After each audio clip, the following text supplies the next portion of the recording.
If there's one thing I've learned, it's not to universalize about human experience and about the Holocaust as though there's one way of seeing it. There's this group and there's that group. There's this person's response and position. There's that person's response and position. You know, I no longer think in terms of generalizations about the Holocaust. I think it's important to particularize when we talk about Holocaust history.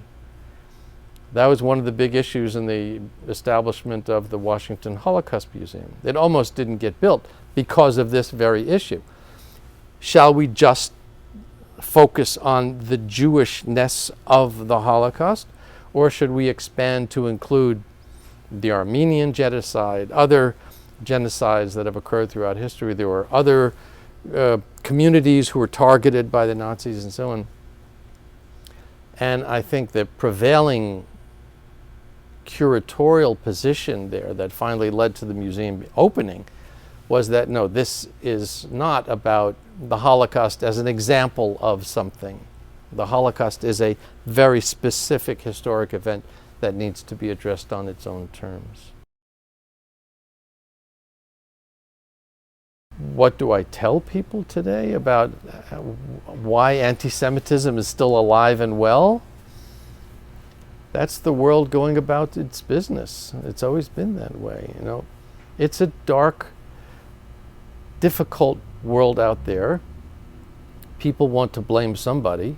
Obviously, it's not me, obviously. I'm not responsible for the woes of my life. It's got to be somebody else. Who is it? Must be the Jews, right? It's that old joke. The two old biddies are sitting by the window and said, this is back in the 60s. Did you hear the Pope forgave the Jews? You know that old story? so who crucified Christ? Oh, maybe the Puerto Ricans. It's like somebody has to be to blame. Right? This is like Rashomon, depending on which perspective you take. If you speak with someone from the ultra-Orthodox community, for example, they'll say this is Hashem once again testing the Jewish people.